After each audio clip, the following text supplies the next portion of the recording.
What is up, Sexy Beast? Bald Acorn here, and today I'm going over what I think are the top 5 best assault rifles to have in World War II zombies, so let's go ahead and get the shit started.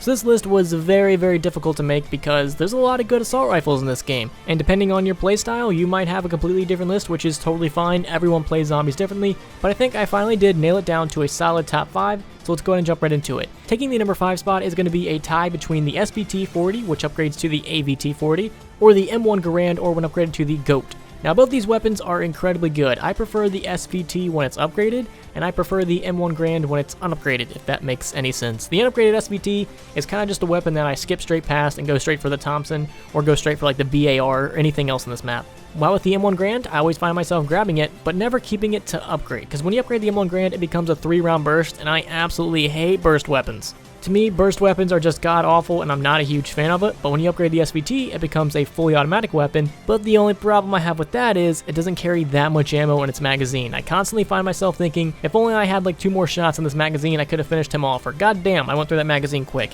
So my only harp with the SVT is that it doesn't carry enough ammo in its magazine, and my only harp with the M1 is that it's a 3-round burst. So both these weapons are really good. Kind of pick and choose which one you would prefer. Honestly, unupgraded wise, I like the M1, and upgraded wise, I like the SVT, but it all comes down to who you are, so that's why I put these both at number 5.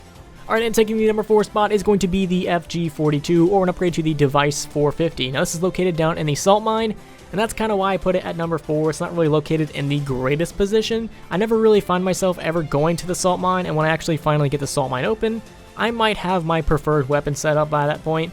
So I really don't ever see myself going after the FG42. If I'm in need of a weapon and I'm near the salt mine, I'll probably end up grabbing it because it's actually really good. I do feel like it was a little bit nerfed from the FG42 in World at War, especially when it comes to fire rate. When I picked up this FG42, I was expecting an incredibly fast fire rate, but to me it seems kind of slow, so I wish they would kind of bump that up. But when it comes to damage and ammo and everything else like that, it does really well and it gets the job done. So if you need a solid weapon and you're near the salt mine, the FG42 is a fantastic choice, and that's why I put it at number 4.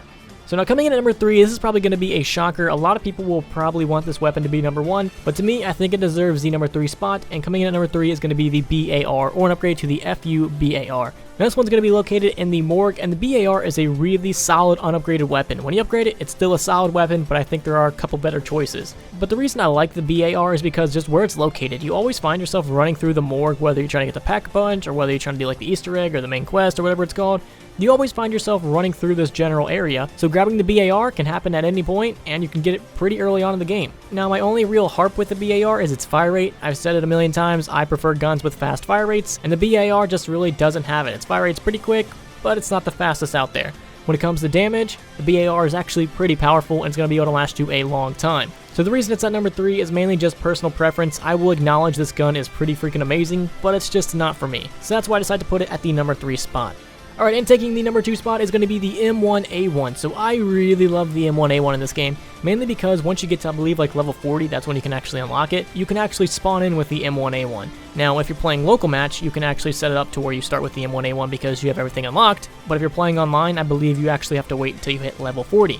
So the M1A1 is fantastic. It's a great early round weapon. It really does help with point whoring. It's not so much of a kill zombie type of weapon, mainly because it's a starting weapon, but it's a really good point whore weapon, and it's going to last you up until your first box hit or your first wall buy, so it's a pretty good starting weapon. Now the reason I love the M1 is because if you start with it, you basically have the opportunity to get a badass weapon. Once you upgrade this thing and it turns into the M2 carbine, it is really good, and I fell in love with it the instant I used it.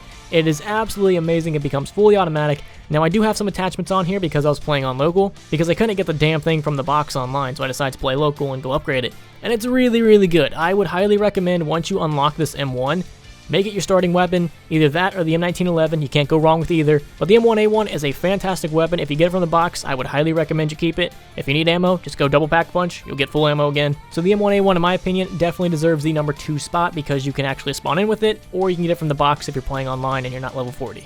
Alright, and coming in at numero unos is going to be the STG-44. Now this is all kind of personal preference. I think all these assault rifles like the STG, the FG-42, the BAR, they're all fantastic and they're all really good. So it all kind of comes down to personal preference on which one you should grab and which one's your favorite. But I love the STG-44. It just feels so right when I use it. And when you actually upgrade to the STG-770, it's really fucking good. It carries a lot of ammo. It's got that fast fire rate that I love. and for some reason it just feels right. It feels like the Black Ops 3 STG, it feels like something that I'm familiar with, and that's probably why I actually prefer it, because it feels so familiar. But so far I haven't really found any major cons with the STG. It just seems like an all-around great weapon. It's got a pretty decent fire rate, doesn't really have that much recoil, carries a pretty decent amount of ammo, it's located in an alright spot. I haven't really found any big negatives with the STG yet. Maybe I will in time, maybe they'll patch a negative in there or something. But to me, it seems like an all-around fantastic weapon, and that's why I decided to put it at the #1 spot. But like I said previously, this list is based off of how I play zombies. You might have a completely different list, which is totally fine. Everyone plays zombies differently. So I'm very curious to know in the comments, let me know what is your guys' top 5, and also make sure you guys follow me on Twitch, Twitter, Instagram, and Discord. All those links will be in the description. And hopefully you guys have a fantastic day, and I will see you in the next video. Peace.